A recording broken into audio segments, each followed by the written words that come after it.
আসসালামু আলাইকুম রহমতুল্লাহি ওবরকাতুহু। সম্মানিত দর্শক, রাজনীতির ময়দানে বিএনপি হঠাৎ একা হয়ে পড়েছে, নিঃসঙ্গ। এবং বিএনপি রাজনীতির যে সরব উপস্থিতি, সেটি নীরব হয়ে গেছে। তাহলে নিঃসঙ্গ এবং নীরবতা। বিএনপি রাজনীতির যে গতি এবং প্রকৃতি ছিল, ধরন ছিল, পুরোটা এলোমেলো হয়ে গেছে।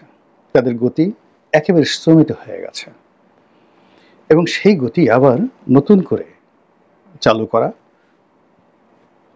এটি সম্ভব হতেও পারে, নাও হতে পারে। আওয়ামী লীগ জামানাতে আওয়ামী লীগ যেভাবে বিএনপিকে বারবার প্রভোগ করেছে, প্রভোগ করে কখনো রাজপথে নামিয়েছে, কখনো জেলে নিয়েছে, কখনো নির্বাচনে এনেছে, এবং এভাবেই সেই 15টি বছর বিএনপি প্রতারিত হয়েছে, বঞ্চিত হয়েছে এবং রাজপথে মারাত্মক বিপর্যয়ের মুখোমুখি হয়েছে সরকারি বাহিনী এবং রাষ্ট্রযন্ত্রের কাছে। বিএনপি রাজনৈতিক নেতাদের রাজনৈতিক বোধ এবং বুদ্ধি, তাদের অর্থনৈতিক ভিত্তি এবং শক্তি এবং তাদের সিদ্ধান্ত নেওয়ার যে ক্ষমতা, এই পুরো জিনিসটি আওয়ামী লীগ জমানাতে ধ্বংস করে দেওয়া হয়েছে। ফলে রাতারাতি এটা সঠিক সিদ্ধান্ত নেবে, তারপর রুখে দাঁড়াবে এবং স্ট্যাবল অবস্থায় সেনাপতির মতো জয় অথবা পরাজয়, ওইরকম একটা কথার উপর সাস্টেইন থাকবে।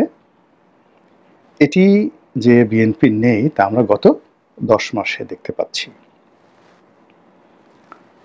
বিএনপি এখনো জনাব তারেক রহমান সাহেব যেটা বলেন ওটার সঙ্গেই সবাই একমত পোষণ করেন। ওখানে ভিন্ন মত, আলোচনা, সমালোচনা বা নেতা সবার কাছ থেকে পরামর্শ নিয়েছেন, তারপরে সিদ্ধান্ত দিয়েছেন, অথবা নেতার পরামর্শ সবাই কায়মনোবাক্যে মেনে নিয়েছে, নট লাইক দ্যাট।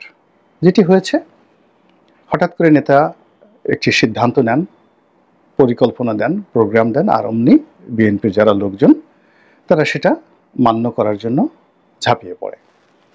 তো শেখ হাসিনার জামানাতে সেখানে জনাব তারেক রহমান সাহেব সুপ্রিম লিডার হিসেবে তাকে অনেক কিছু পারসিউ করে করতে হতো। অনেক লোক সরকারি এজেন্ট ছিল তার দলের মধ্যে, অনেক লোক ভারতের এজেন্ট ছিল, অনেক লোক তার প্রতি খুবই নিবেদিত প্রাণ ছিল। তো সব কিছু সমন্বয় করে তিনি যে কাজকর্ম করতেন, এখন এই ইউনূস সরকারের আমলে তাকে সেটা করতে হয় না। তার যে একটা ভাইব তৈরি করে দেওয়া হয়েছে যে তিনি নেক্সট প্রাইম মিনিস্টার, তিনি ক্ষমতায় আসছেন, বিএনপি সরকার গঠন করছে, এবং এই জন্য বিএনপির যারা নেতাকর্মী আনকন্ডিশনালি তার সকল কথা, সকল বাক্য, সকল সিদ্ধান্ত মুহূর্তের মধ্যে মেনে নিচ্ছে। এটা যতটা না বিপদ, তার চেয়ে বড় বিপদ হলো জনাব তারেক রহমান সাহেবের ঘনিষ্ঠ বলে দেশে কিছু লোক পরিচিতি লাভ করেছে, আর লন্ডনে কিছু লোক পরিচিতি লাভ করেছে। তাদের সঙ্গে আসলে তারেক রহমান সাহেবের কতটা সখ্যতা রয়েছে, কতটা লেনাদেনা রয়েছে, কতটা নির্ভরতা রয়েছে আমরা জানি না। কিন্তু সেই মানুষগুলো গত 10 মাসে, মানে যারা তারেক রহমান সাহেবের ঘনিষ্ঠজন বলে পরিচিত, তারা তাদের মতো করে দলকে পরিচালনা করার চেষ্টা করছে এবং অনেক সিদ্ধান্ত বাস্তবায়িত হয়ে যাচ্ছে, অনেক ঘটনা ঘটে যাচ্ছে, যেটির সঙ্গে দলের হাইকমান্ড, এমনকি জনাব তারেক রহমান সাহেব অথবা বেগম জিয়া, তাদের সাথে যে একটা সংযোগ আছে এটা মনে হচ্ছে না, কিন্তু ঘটনা ঘটে যাচ্ছে একটার পর একটা। তো এর ফলে কি হলো, এই দলটির মধ্যে যে একটা বন্ধন ছিল, মানে শেখ হাসিনার জুলুম, অত্যাচার, তাপ, চাপে মানে পিষ্ট হয়ে আওয়ামী লীগের নেতাকর্মীরা একেবারে কাঁঠালের কোয়া যেভাবে একটার সঙ্গে একটা লেগে থাকে, ওইভাবে নেতাকর্মীদের মধ্যে একটা বন্ড তৈরি হয়েছিল 15 বছরে।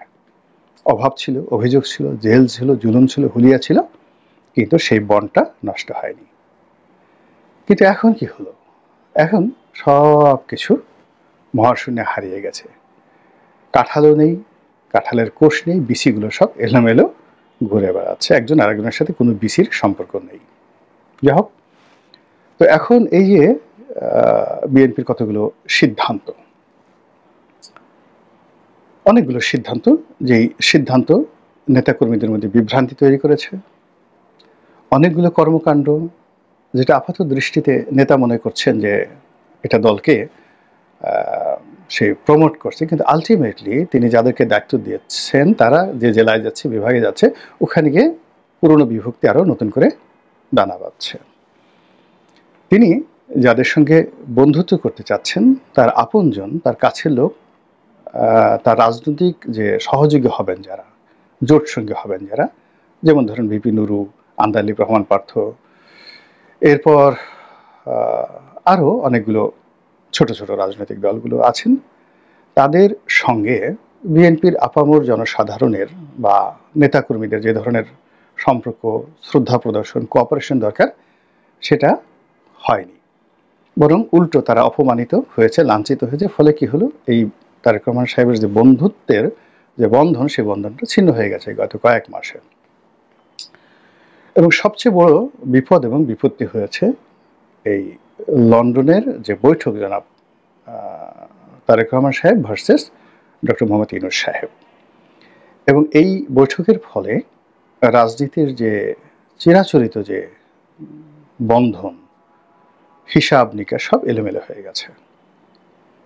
বিএনপি প্রথমে এক সপ্তাহ খুব খুশি, এবং যেহেতু তারেক রহমান সাহেব বৈঠক হয়েছেন, তিনি হেসেছেন, বিএনপি সব লোক হেসেছে।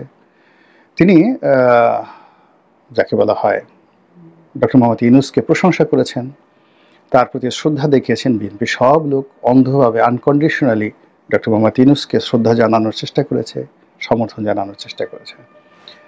ডক্টর মোহাম্মদ ইউনূস তার পবিত্র জবান দিয়ে এবং জনাব তারেক রহমান সাহেব তার পবিত্র জবান দিয়ে 2025 সনের ফেব্রুয়ারি মাসে নির্বাচনের ব্যাপারে যে আশাবাদ ব্যক্ত করেছেন, সেটা একেবারে শতভাগ বাস্তবায়িত হবে। এবং সেভাবেই বিএনপি নেতাকর্মীরা স্বপ্ন দেখে তারা সেই সরকারের সঙ্গে কোঅপারেশন শুরু করেছে।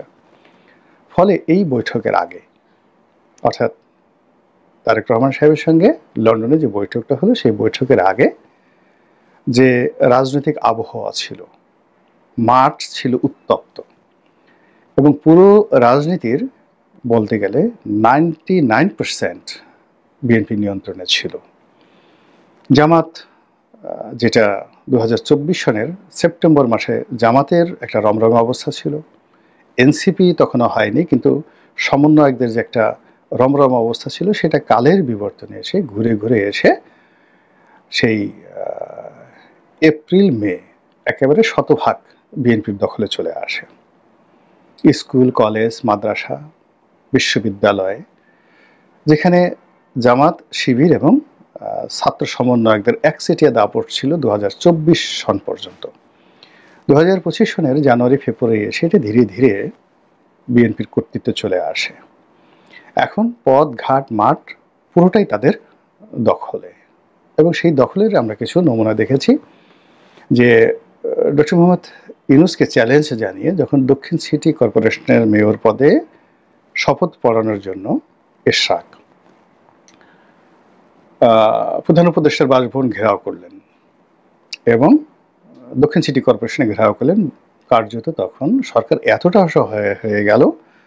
আমরা যেটা শুনেছি যে প্রেস সচিব জনাব শফিক, তিনি মির্জা ফখরুল সাহেবকে টেলিফোন করে তারপর সেই এশরাকের যে ঘেরাও কর্মসূচি, যমুনা ঘেরাও কর্মসূচি, সেটাকে সরিয়ে নেওয়ার জন্য অনুরোধ করেন, এবং মির্জা ফখরুল সাহেব তাকে, সরকারকে সেই ব্যাপারে সাহায্য করেন। অর্থাৎ এইরকম একটি অবস্থা ছিল, যেখানে এনসিপি যে কাজগুলো করছে সেটি ইউনূসের গ্রিন সিগন্যালে করে, কিন্তু বিএনপি আসলে কারো গ্রিন সিগন্যালে নয়, তাদের যে কোনো জিনিস করার, আদায় করার একটা আবহাওয়া তৈরি হয়েছিল এই লন্ডন বৈঠকের ফলে পূর্বে। কিন্তু লন্ডন বৈঠকের পরে এই পুরো রাজনীতির যে উত্তাপটি, রাজনীতির যে শক্তিটি, গত 10 মাসে বিএনপি ধীরে ধীরে অর্জন করে লন্ডন বৈঠকের আগ পর্যন্ত এমন একটা এক্সট্রিম পর্যায়ে চলে গিয়েছিল যে এশরাক আসলে ঢাকার মেয়র, শপথ পড়ালেও মেয়র, না পড়ালেও মেয়র, এরকম একটি অবস্থা তৈরি হয়ে গিয়েছিল। কিন্তু যেই বৈঠকটি হলো, উনি বাংলাদেশে আসলেন, বিএনপির উত্তাপ কমতে কমতে কমতে কমতে একেবারে শূন্যতে চলে আসলো। বিএনপি নেতারা খুবই খুশি, সরকার তাদের হয়ে গেছে, তারাই সরকার আসছে, ডক্টর মোহাম্মদ ইউনূসকে সরকারের কাজে লাগানো হবে, ভবিষ্যতে তাকে প্রেসিডেন্ট করা হবে। এই কথা বলে যখন তারা মুসকি মুসকি হাসছেন, বিধাতা হয়তো সবার অলক্ষ্যে অন্য হিসাব করছেন এবং তিনিও হাসছেন।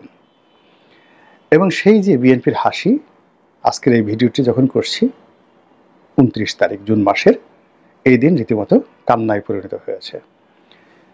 বিএনপি নেতাদের মুখে হাসি উধাও হয়ে গেছে, মন ভার, এবং তাদের মনে নানা রকম আশঙ্কা, নির্বাচন নিয়ে আশঙ্কা, নিজেদের রাজনৈতিক ভবিষ্যৎ নিয়ে আশঙ্কা, তাদের নেতার দেশে ফেরা নিয়ে আশঙ্কা, এবং তাদের যারা প্রতিপক্ষ তাদের বিজয়, ডক্টর মোহাম্মদ ইউনূসের ক্ষমতা দীর্ঘায়িত হওয়া, তারপর তাদের একেবারে এই মুহূর্তে ঘোরতর শত্রু জামাত, তাদের হঠাৎ করে রাজনীতিতে বিস্ফোরণমূলক উন্নয়ন, এটি দেখে তারা রীতিমতো কিংকর্তব্য বিমূঢ় হয়ে গেছে। চরমোনাই পীর সাহেবকে সামনে রেখে জামাত এবং অন্যান্য রাজনৈতিক দলটা, যাদের একটা বিরাট অংশ বিএনপির সঙ্গে ছিল, সাথে ছিল, তারা যেভাবে একই মঞ্চে উঠেছে এবং বিএনপি যে দাবিগুলো সরকারকে করে আসছে, অর্থাৎ সংখ্যানুপাতিক হারে নির্বাচন হবে না, এটা বিএনপির কথা। আর ছোট ছোট রাজনৈতিক দলগুলো তারা জানে যে এককভাবে কোনো একটা পার্টির সঙ্গে তারা নির্বাচন করে পারবে না। তো সেক্ষেত্রে সারা বাংলাদেশে তাদের যে ছড়িয়ে ছিটে ভোট রয়েছে, এখন যদি একটা সংসদ সদস্য প্রার্থীর জন্য স্ট্যান্ডার্ড 1 লক্ষ ভোট নির্ধারণ করা হয়, তো সারা বাংলাদেশে যদি 30 লাখ ভোট কেউ পায়, তাহলে সে 30টা সিট পেয়ে যায়। এবং চরমোনাই একেবারে নির্ঘাত 30 লাখ ভোট পাবে সারা বাংলাদেশে। জামাত সারা বাংলাদেশে 50 লাখ ভোট পাবে, 50টা সিট তার হয়ে যাবে। ভিপি নুরু তার নির্বাচনী এলাকায় সে এককভাবে বিএনপির ধানের শীষ নিয়ে দাঁড়ালে 50-50 হতে পারে, নাও হতে পারে, কিন্তু সে যদি প্রার্থী দেয় পটুয়াখালী জেলায় বিভিন্ন জায়গাতে, সব মিলিয়ে সে যদি দেখা গেল সারা বাংলাদেশে 3 লাখ ভোট সে পেল, তাহলে তার দলের 3 জন এমপি হয়ে গেল, সে নিজে রাশেদ হয়ে গেল, আর এক ছেলে যে এনেছে ওই গণ অধিকার পরিষদ ভেঙে গেছিল রেজা কিবরিয়ার সঙ্গে, সেখান থেকে আসছে, এরকম 3 জন। মূলত নুরু 3টি পদের জন্য বিএনপির সঙ্গে বার্গেনিং করছিল, কিন্তু সেখানে 2টো রাশেদ আর তাকে কনফার্ম করা হয়েছে, আর একজনকে হয়নি এখনো।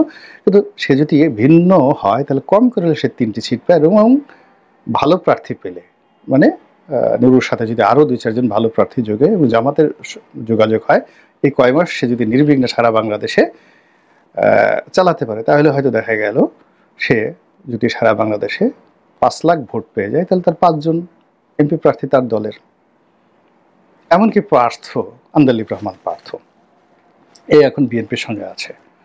কিন্তু বিএনপি মনোনয়ন ছাড়া তো পার্থ সর্বোচ্চ যদি নিউট্রাল ইলেকশন হয়, সে হয়তো ভোলার একটা আসন থেকে পাশ করে আসতে পারে 50-50। কিন্তু যদি সংখ্যানুপাতিক ইলেকশন হয়, পার্থর যে ব্যক্তিগত ইমেজ, সেই ব্যক্তিগত ইমেজে সে 30 লাখ ভোট পাবে সারা বাংলাদেশে। অর্থাৎ তার যে প্রার্থী ইয়াং, ঢাকা শহরে সে যাদেরকে টার্গেট করবে, তার যে এলিট গ্রুপগুলো আছে, এবং সে টাকা খরচ করতে পারবে, সারা বাংলাদেশে নির্ঘাত সে 30 লাখ ভোট পাবে। এবং ভোলাতেও সে না হলেও 5 লাখ ভোট শুধু ভোলা জেলা থেকেই তার এবং তার বাবার যে কর্মকাণ্ড, সেখান থেকে 5 লাখ ভোট আনতে পারবে।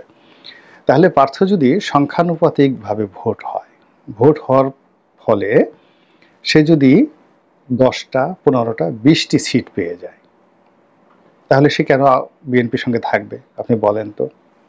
এমনকি যে বাম দলগুলো সারা বাংলাদেশে, যারা কোনোদিন সিট পায়নি কিন্তু তাদের ভোট আছে সারা বাংলাদেশে এবং ডেডিকেটেড প্রার্থী, এবং তাদের সেই ভোট 10,000, 20,000 করে তারা পাবে, এবং সেই সংখ্যানুপাতিক হিসাবে দেখা গেল সিপিবির মতো দল, বাসদের মতো দল সারা বাংলাদেশে 5 লাখ ভোট তারা পাবে পাবে পাবে, দুটো দলই পাবে, এবং সেক্ষেত্রে দেখা গেল তারা এমপি হয়ে যাবে।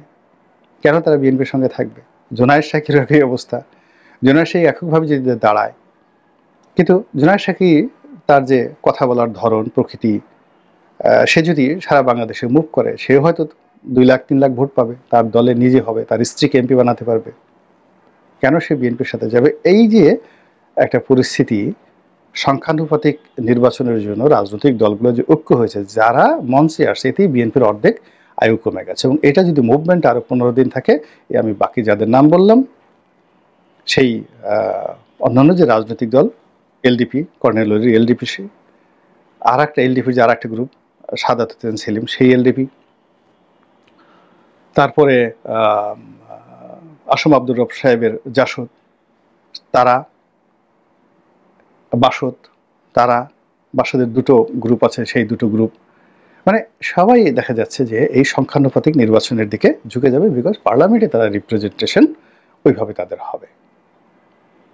আর এই যে সংখ্যানুপাতিক নির্বাচনের যে ধারণাটি প্রথমে দেওয়া হয়েছিল সরকারের পক্ষ থেকে, এটা কিন্তু মাঠে মারা গিয়েছিল। এটি নিয়ে কেউ কথা বলেনি, এমনকি জামাতও কথা বলেনি।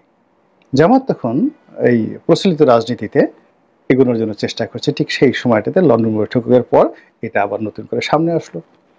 এখন বিএনপিটা কীভাবে মোকাবেলা করবে? এবং আপনারা জানেন যে একবার যদি কেউ ভয় পেয়ে যায় এবং রাজনীতির ময়দানে একবার যদি কেউ ব্যাক ফুটেজে চলে যায়, একবার যদি কোনো উত্তাপ নষ্ট হয়ে যায়, সেই উত্তাপ সাধারণত তৈরি করা যায় না। আর যদি তৈরি করতে হয় বহুদিন অপেক্ষা করতে হয়। আমি অধম মানুষ, বিএনপির একেবারে সাধারণ একজন, যাকে বলা হয় ওয়েল উইশার, কর্মীও না, ওয়েল উইশার। আর যেহেতু এই দলটির হয়ে নির্বাচন করেছিলাম, আগস্ট মাসের ৬-৭ তারিখ থেকে আমি কিছু কথাবার্তা বলছি, বিএনপির অনেক লোক পছন্দ করেনি। ভিডিওগুলো অতীতে যারা দেখছেন মিলিয়ে দেখেন, আর আজকের বাস্তবতা দেখেন, আর আজকে যা বললাম মিলিয়ে দেখেন। যদি বিএনপির একটা শীর্ষ নেতাও, মানে অনেকের সাথে টেলিফোনে কথা হয়, এখানে তো আসলে কেউ সিদ্ধান্ত নিতে পারে না, কিন্তু বিএনপির যখন বিপদ ছিল, বিএনপির সবাই টেলিফোন করতেন, বুদ্ধি নিতেন, পরামর্শ নিতেন, সাহায্য নিতেন। কিন্তু আগস্ট মাসের ৭ তারিখের পরে মনে হলো যে আমাকে তারা চেনেই না।